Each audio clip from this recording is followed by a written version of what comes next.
Halo beloved people, masih melanjutkan tentang tema jangan mengandalkan manusia dalam Yeremia 17 ayat yang kelima. Beginilah firman Tuhan, terkutuklah orang yang mengandalkan manusia, yang mengandalkan kekuatannya sendiri, dan yang hatinya menjauh daripada Tuhan. Dan untuk hari ini saya akan membagikan tentang mengandalkan orang kaya. Amsal 29 ayat 25 berkata begini, takut kepada orang mendatangkan jerat, tetapi siapa percaya kepada Tuhan dilindungi.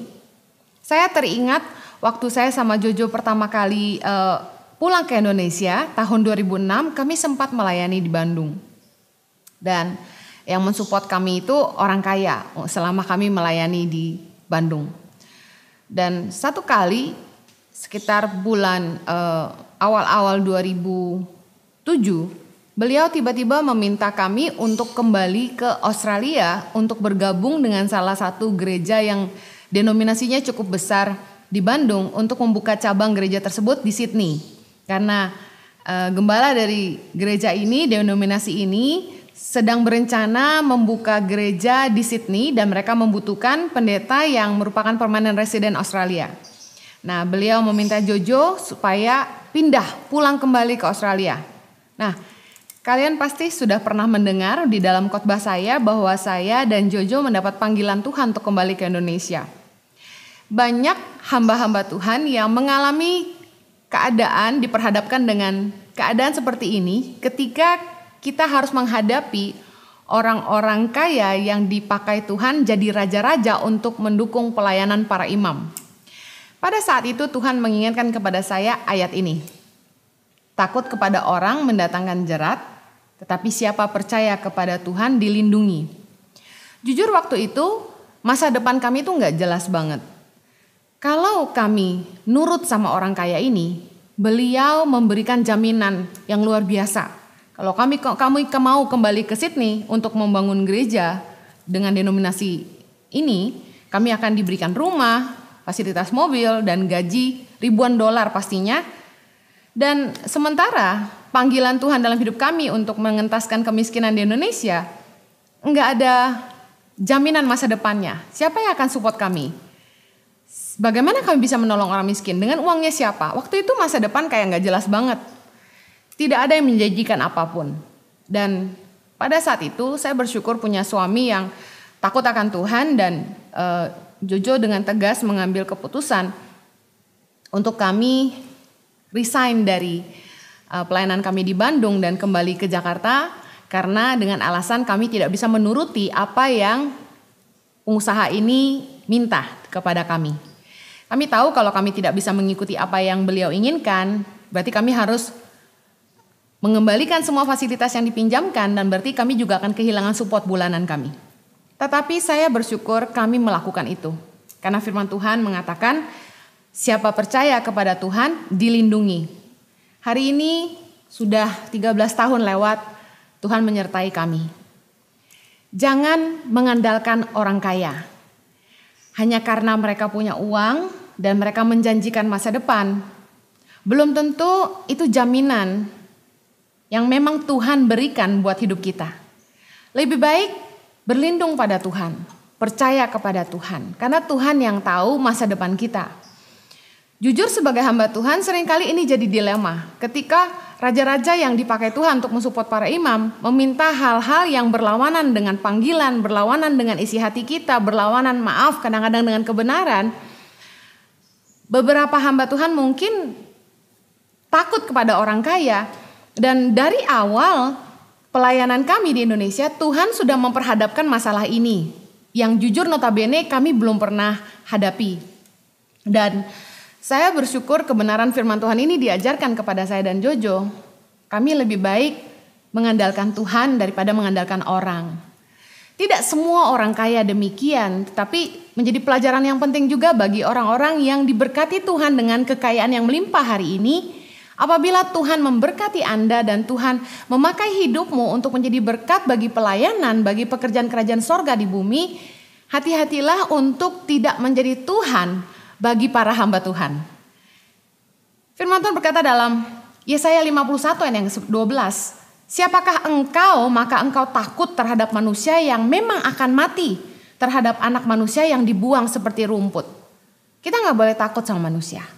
Semua orang akan mati. Takutlah kepada Tuhan yang kekal selamanya. Pengkhotbah 7 ayat 7 berkata begini. Sungguh pemerasan membodohkan orang berhikmat, dan uang suap merusakkan hati. Kalau kita tidak mau hati kita rusak, jangan sampai kita menjadi buta atau mata hati kita menjadi gelap karena uang. Tetap takut akan Tuhan, tidak sembarangan dengar apa kata orang. Kenapa beberapa orang kaya merasa mereka perlu didengar? Bahkan merasa harus didengar. Amsal 28 ayat yang ke-11 berkata begini. Orang kaya menganggap dirinya bijak, tetapi orang miskin yang berpengertian mengenal dia. Beberapa orang kaya merasa dengan uangnya dia wajib didengar. Tapi dengar baik, tidak semua omongan orang kaya pasti benar. Beberapa orang kaya merasa lebih berkuasa. Amsal 22 ayat yang 7 berkata, orang kaya menguasai orang miskin. Yang berhutang menjadi budak dari yang menghutangi. Ini loh yang membuat kita bisa dikuasai sama orang kaya. Hidup kita jadi bergantung sama orang kaya. Kita jadi mengandalkan orang kaya dan takut sama orang kaya. Yaitu kalau kita berhutang.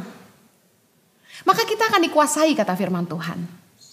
Makanya saya berpesan kepada teman-teman hamba Tuhan dan juga teman-teman orang percaya. Jangan suka minta-minta. Jangan suka mengemis karena kita anak raja. Jangan suka ngutang. Jangan suka pinjam-pinjam uang. Kalau berteman sama orang kaya, jangan bermental miskin. Jangan suka pinjam uang sama mereka. Karena mereka akan menguasai hidup Anda. Gak enak berteman sama orang yang berlaku seolah-olah dia berkuasa atas hidup kita. Amsal 18 ayat 23. Orang miskin berbicara dengan memohon-mohon, tetapi orang kaya menjawab dengan kasar. Kok bisa gitu?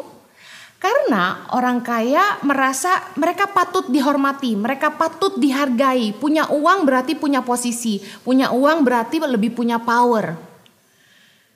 Orang miskin atau kaya itu harusnya tidak membuat kita merasa rendah ataupun lebih tinggi. Semua kita sama di hadapan Allah. Orang yang mengerti etika, sopan santun, meskipun dia kaya, tidak seharusnya berkata kasar. Tidak seharusnya merendahkan orang miskin. Saya bersyukur saya ketemu dengan beberapa orang kaya yang sangat menghargai hamba-hamba Tuhan. Yang meskipun punya uang tapi tidak sombong dan tidak suka ngatur hamba Tuhan.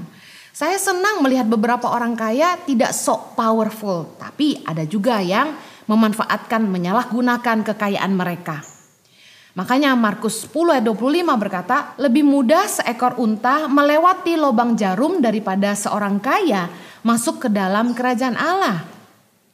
Jangan sampai kekayaan kita membuat kita tidak masuk surga. Saya ingin berpesan untuk teman-teman yang diberkati Tuhan hari ini. Jangan sampai kekayaan kita membuat kita tidak bisa masuk surga. Oleh karena itu, jangan sampai menyalahgunakan kekayaan kita. Jangan jadi Tuhan atas orang lain. Jangan sampai Tuhan marah sama kita. Padahal orang-orang yang kita tolong yang memperlakukan kita seperti dewa. Bagi teman-teman yang punya teman-teman yang jauh lebih kaya, ayo biasa aja. Jangan mengandalkan orang kaya, jangan takut sama orang kaya. Takut kepada orang mendatangkan jerat, tapi orang yang percaya kepada Tuhan dilindungi. Live a better life, Tuhan memberkati.